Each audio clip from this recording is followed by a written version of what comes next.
بینەرانی خۆشەویست لەگەڵ بەرنامەی ئاور هاتمەوە خزمەتتان بۆ ئەوەی باسێکی تر و هەواڵێکی تر شرۆڤە بکەین و لەگەڵ میوانێک چەند ساتێک تایبەت بکەین بۆ تەوەرێکی تایبەت. بۆیە هاتینەوە خزمەتان لەگەڵ بەڕێز کاک عەلی عەونی ئەندامی سەرکردایەتی پارتی دموکراتی کوردستان لەسەر پۆستی سەرۆکایەتی هەرێم کە ماوەیەکە لایەنە سیاسیەکانی هەرێمی کوردستانەوە هەرێمی باشووری کوردستانەوە باسی لەسەرەکرێت و بووە بە تەوەری ڕۆژ لە خزمەتانداین. کاک عەلی بەخێربێی. زۆر سپاس. کاک عەلی ئەگەر وەکو دەستپێک بمانەوێ باسێک لەسەر پۆستی سەرۆکایەتی هەرێم بکەین و بە تایبەتیش کاک مەسعود بارزانی ئەو خاڵانەی کە ئێوە بە خاڵی بەهێز یەزان و لەم ماوەیەدا کە پۆستی سەرۆکایەتی هەرێمی لە ئەستۆ بووە چه هەنگاوهایەکی ناوە بۆ سەرەتا باسێک لەسەرەوە بکەی بۆمان دەست خۆش بێ. بەڵێ زۆر سپاس سەڵاو بۆ ئێوە بۆ بینەرانی عازیزی تەلەڤیزیۆنەکەتان. طبعاً پۆستی سەرۆکایەتی هەرێم یەکەم جا دەبێ ئەوە بڵێن کە جنابی کاک مەسعود بارزانی کەسێک نەبووە کە بام کورسیا بێ پێش ئەوەی خودی هەرێم هەبێ شخصیەتی مەسعود بارزانی وەکو شخصیەتێکی تێکۆشەر و خەباتکار چوەکو تاک چوەکو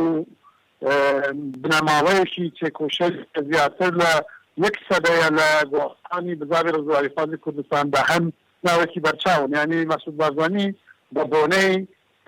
کورسی سەرۆکایەتی هەرێمەوە شخصیەتی پەیدا نەکردووە. ئەوان شخصیەتیان داوە بەو کورد. بەڵام گومان لە میانی ئەو کورسیەڕا ئەوە ئیدارەی وڵاتە لە خەدەماتی باش دەکرێت پێشکەش بکرێت، دەکرێت لێرە تەنسیڵات وڵاتان بکرێت. یەک لەو شتە هەرەگەوە بەهانەی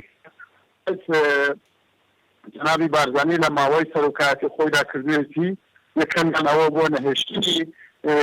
یان کەمکردنی بڵێن ئاواری دووبەرەکی و براکوژی شەڕی لەخۆی کوردستان بە هیمەتی جەنابیان و یارمەتی و تەفاهمی جەنابی مام جەلال تاڵەبانی ئەم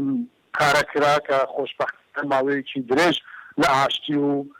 لە بیناکردنی کوردستان و ئاوادانکردنی کوردستان ڕابەردازی. دووەم لە بواری دیپلۆماسیدا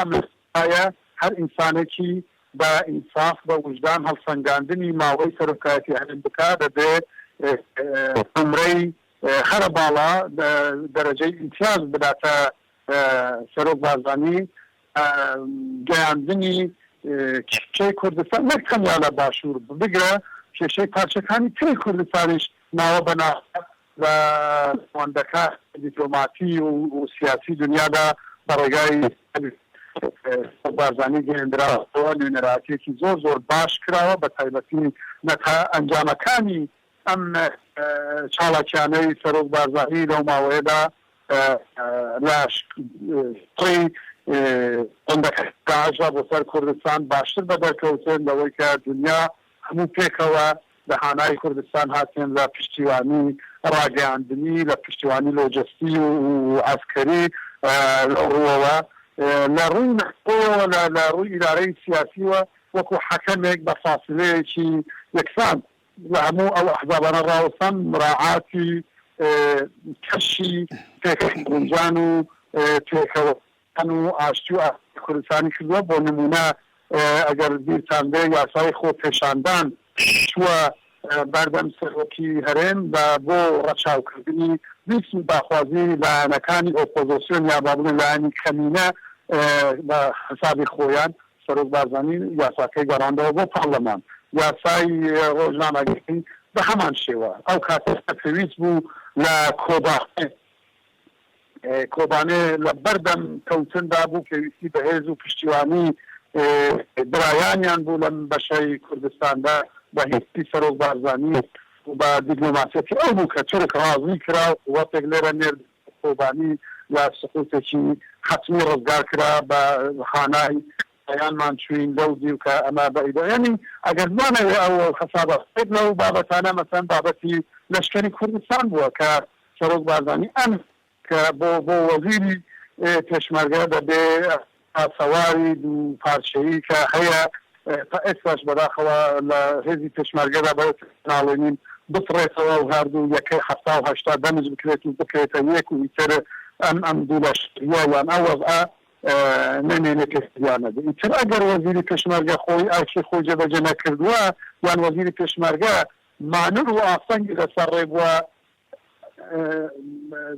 مانعی لەسەر ڕێبووە نەیتوانیوە بەجێبکە دەبووە وەزیری پێشمەرگە بێتە سەر شاشەی تەلەڤیزیۆن بڵێ پارتی کوردستان لێ نەگەڕا ئێمە هێزەکانمان یەک بهێن یا بڵێ یەکێتی نیشتیمانی کوردستان لێ نەگەڕا ئێمە هێزەکانمان یەک یا بڵێ من توانام ئەنیشەنی یعنی ئیتر من تۆمایە زۆر لەسەر ئەو قسە کارنامەیەکی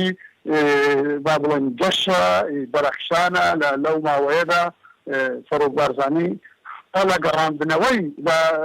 دەست پرۆژەی یاسا دەستوری هەرێمی کوردستان ڕاگررتنی لە ڕفراندۆمدا من چماوە سەرۆکی هەرێم ڕۆڵێکی لەو بارەدا بۆ مراعاتکردنی ئەو کەشی سازان و تفاق و یەکبوونی ناوماڵی کوردستان بۆ ئەوەی بە منطقی کەمینە و زۆرینە نەبێ بۆ ئەجینا دەستوری هەرێمی کوردستان کەس داڕێژرا گفتگۆی لەسەر کرا هەموو تاکەکانی کوردستان من دەمێ بۆ بینەرانی ڕۆژهەڵات تیڤی بڵێن کە لەگەڵ کۆتۆنی ئارزاق بەسەر ماڵێک و دانەیەکیان بۆ نێردراکە خاکەکان بیخوێنن ڕێی خۆیانی لەسەردا بگن بێژگەل بۆ هەموو ناوەندەکانی ڕۆشنبیری بۆ زانکۆکان بۆ قوتابخانەکان بۆ پارێزەران بۆ نووسەران بۆ هەموو تاکەکانی کوردستان و مەراکزی ڕۆشنبیری ئستاندەکان ڕۆشنبیری نێردراوە بۆ ماوانیش نێردراوە ئەوەی ڕایان وەرگێت دوای ئەوە هاتووە پارلەمان بە 96 دەنگی پارلەمان ئەندامی پارلەمان ئەم دەستورە بەرباز بووە ئێستا بووەتە مافێکی مختصر دەبێ نۆرەی خەڵک ئینگلیزیدان کەچی بەختی سازانە و بنابێ بە منطقی زۆرینەوە ئەم برادرانە ئیسراڕیان سەرۆکی داوە بە ئەو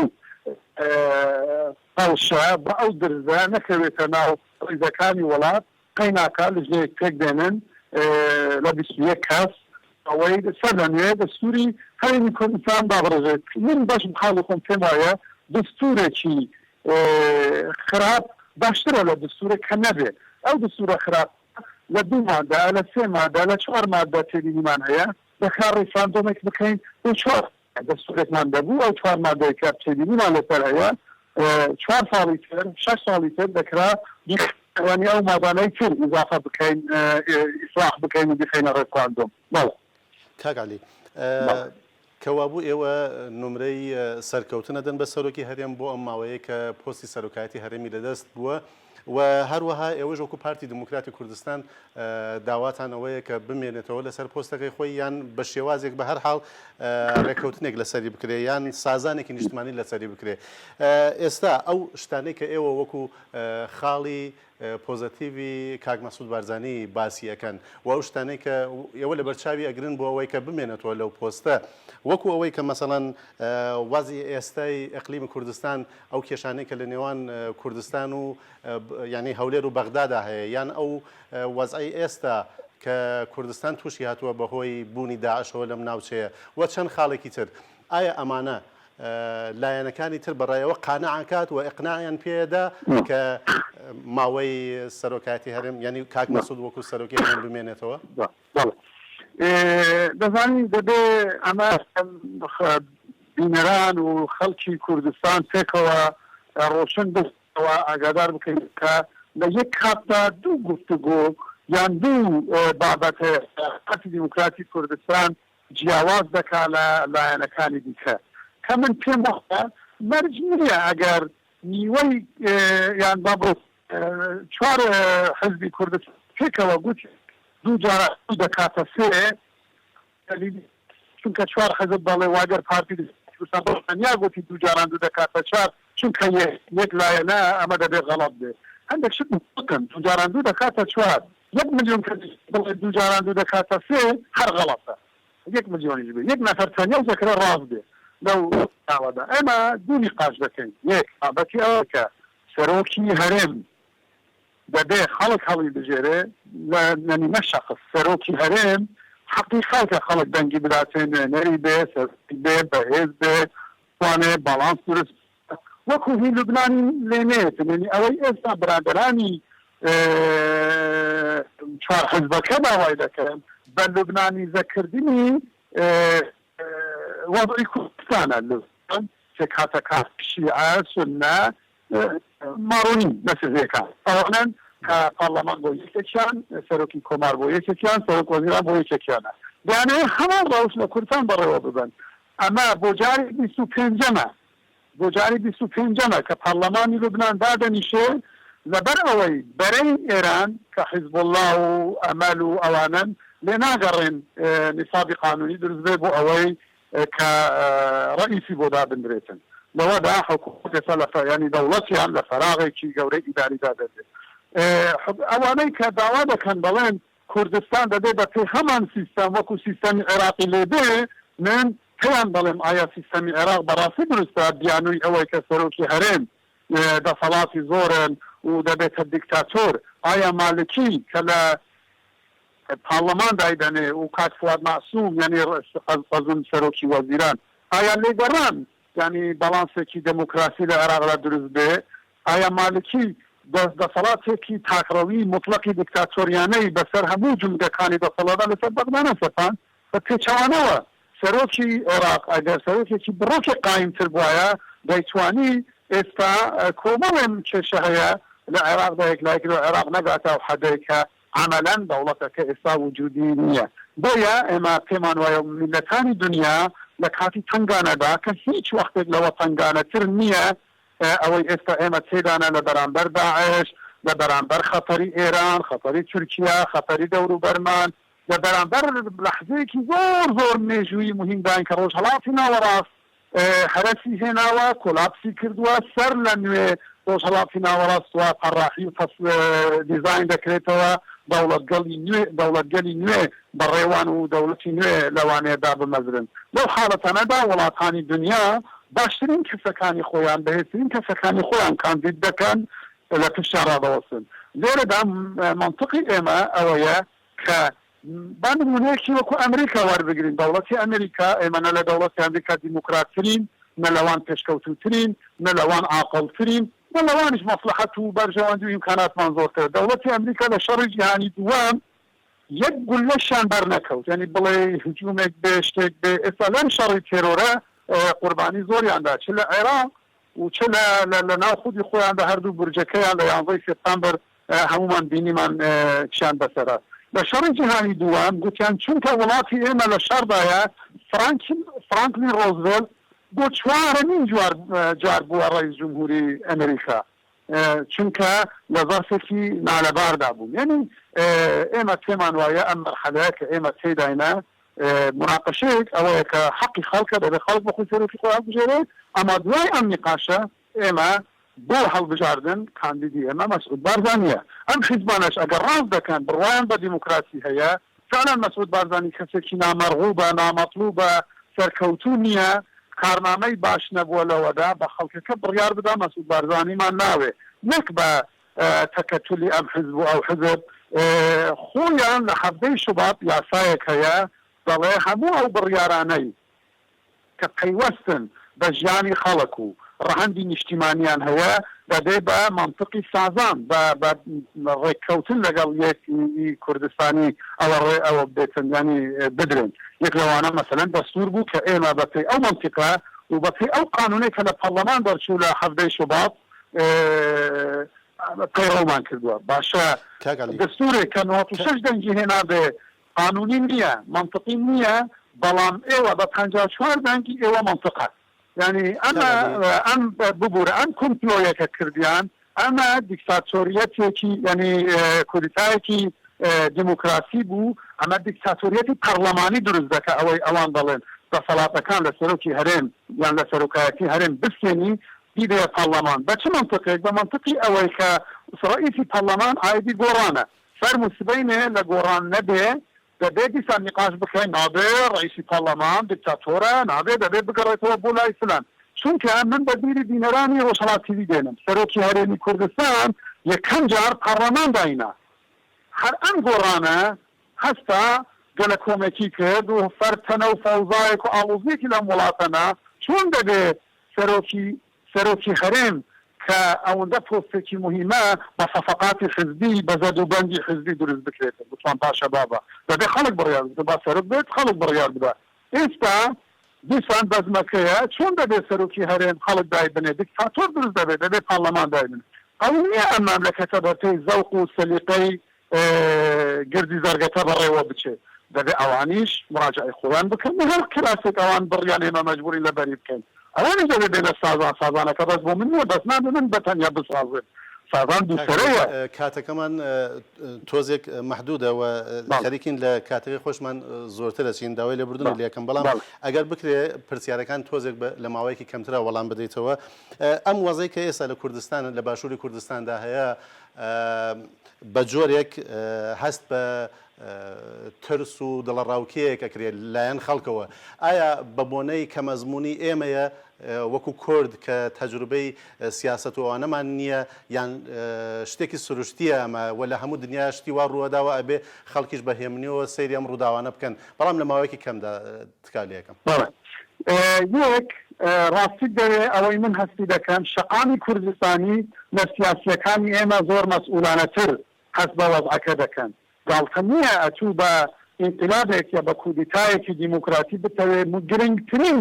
و ئەکتیڤترین لایەنی سیاسی نەک ساحەی باشووری کوردستان هەموو ساحەی کوردستان تو لای بدەیت بە ناوی دیموکراسیەوە ئەم جانبە هەیە بەڵام لە لایەکی تریشەوە من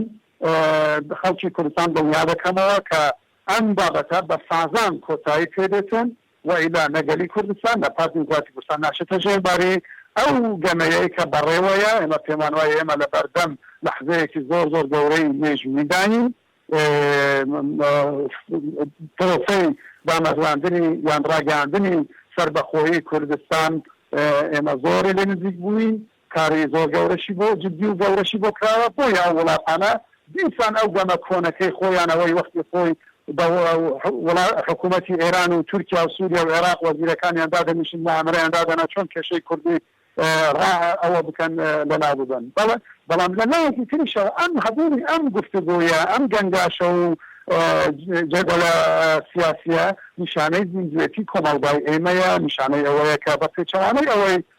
وڵاتانی دەوروبەری ئێمە خەڵک دەگیرێن ئەدام دەکرێن خەڵک ئازادە مناقەشەی هەموو شت بکە بەڵام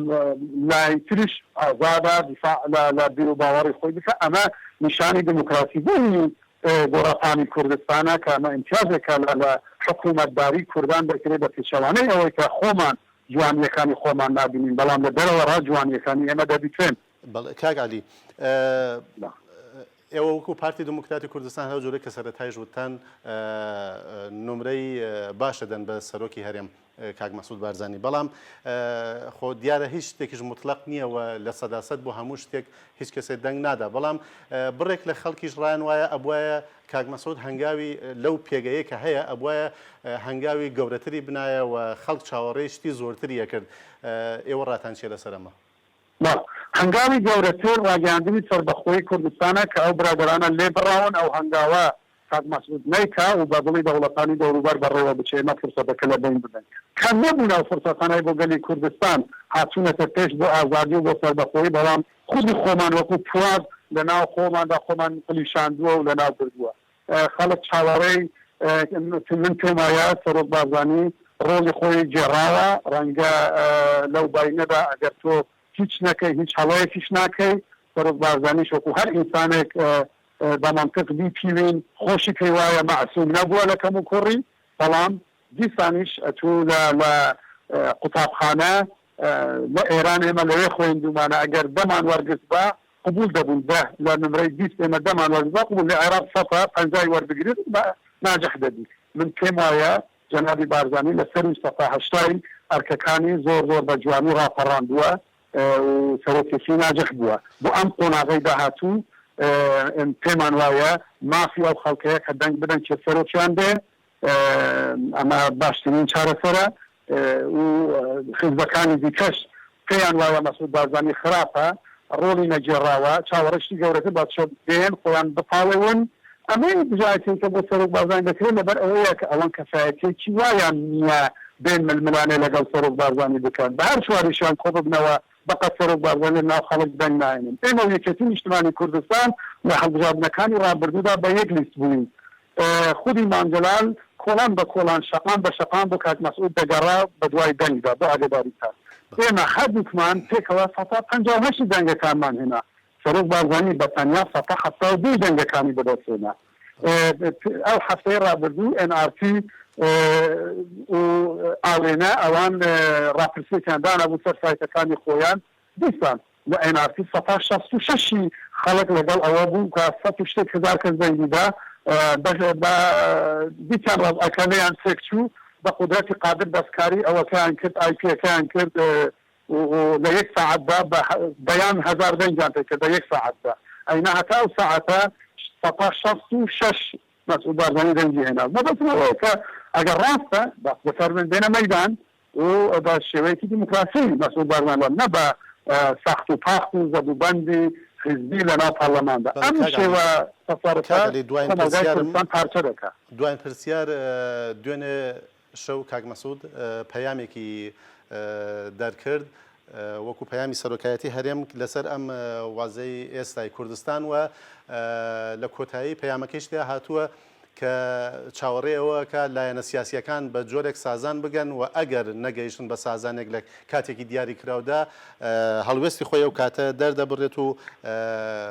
باسی ئەوە دەکات کە چۆن یعنی ئەگەر جوڵەیەک لە لایەنێوان نەبێ کاک مەسعود خۆی هەڵوێستی خۆی دەرەبڕێ بەڕای ئێوە هەڵوێستی چییە بێ لەو کاتەیە هەتا ئێستا سەرۆک بارزانی نەهاتووەتە ناو ئەو نیقاشەی کە ئێمە وەکو حزب و لایەنە سیاسیەکانی کوردستان پێوەی خەریکی یعنی مەسعود بارزانی لە دەرەوەی گەمەکەدا ڕاوەستاوە مافی خۆیەتی ئەم قانونا کە دەردەبڕێ بە خۆی مەسیسەیەکی گەورەی کوردستان بەڕێوە دەدا بۆ بەپرسی ئەویش بکرێتن ئەو ئەگەر ئەوە نەبێتن شێوازی یاساوی هەیە بۆ بەڕێوە بردن من پێ وایە هەتا ئێستا ئێمە هیچ قانونێکمان نییە بێجگە لەو قانونەی کە دەڵێ سەرۆکی هەرێم دەبێ خەڵک هەڵی بژێرێ قانونی نوێ دەرنەچووە من پێم وایە یەک لەوانە ئەوەیە کە وەکو چۆن داوای کرد بۆ هەڵبژاردن بکرێت یاڵا دەبێت دەستبەکاتن هەڵبژاردن بکرێت یەک لەوانە ئەوەیە کە پەنا ببرێتە بەر محکەمەی فیدراڵی کە ئێمە قانونێکە خودی پەرلەمان بەری بڕیوە دایناوە کە دەبێ سازان هەبێ لەو پرسانەدا ئەمە قانونە یعنی ئەمە بە کەیفی ئەم حزب و حزب نییە بە گەڵە کۆمەکی و بەوانە و شتانە بەڕێوە ناچێت ڕێگای تر هەیە کە حکوومەت ئیستقالە بکەستە لە نوێ پێک بهێنرێتەوە ڕێگا زۆر ڕێگای تر ئەوەیە کە ئەم لیژنەیە مادام خۆتان انتظارتان نەکرد لیژنەی داڕشتنی دەستور کارەکانی تەواو بکات کە بابەتی هەڵبژاردننی سەرۆکی هەرێمیش یەک لە خاڵەکان یەک لە بەندەکانی قانونی ئەساسی کوردستانە خۆتان انتظارتان نەکرد هەتا بداتە ئەو خاڵە چارەسەر بکەن کەواتە ئەم لیژنەیە بە شێوەیەکی ڕەسمی گۆڕان ئەو چوار پارتی هەڵوان وەشاندووە بە پێشکەشکردنی ئەو پرۆژە بە بردننی بەناو پەرلەمان کەواتە دەکرێت ئەمەش ئیلغا بکرێتن دەستور بخرێتە ڕێفراندوم پێتان خۆشە پێتان نەخۆشەوە مەراحلی قانونی خۆ دەرباسکە بە هەمان ئەو منطقەی زۆرینە و کەمینە کە ئێوە پێشی دوو ڕۆژ لە 23 ئیمان کودتایەکی دیموکراتیتان پێکرد بە هەمان منطق دەبێت دەستوریش بکەوێتە ڕێفراندوم یعنی زۆر ڕێگای تر هەیە من نازانم بە وردی بە دەقیقی جەنابی بارزانی هەڵوێستی چی دەدەستن ئەوە دەبێت لە خودی جەنابیان بپرسرێت بەڵام زۆر ئەگەر هەن زۆر ڕێی قانونی هەن کە این هەڵبژاردننی پێشوەختە بۆ پەرلەمان بکرێتن مادام ئەم وەزعەیە ینی دەکرێت زۆر ڕێگای تر هەبن هەمووی ڕێگای دیموکراتی ڕێگای دژوار نین زۆر سپاس کاک عەلی ئەونی ئەندامی سەرکردایەتی پارتی دموکراتی کوردستان لە ئامادەبوونتان لەم بەرنامەیە زۆر سپاس سەرکەوتوو بن تەشەکەر سپاس لە ئێوەش بینەرانی خۆشەویست کە هەتا ئێستا هاوڕێمان بوون ماڵاوە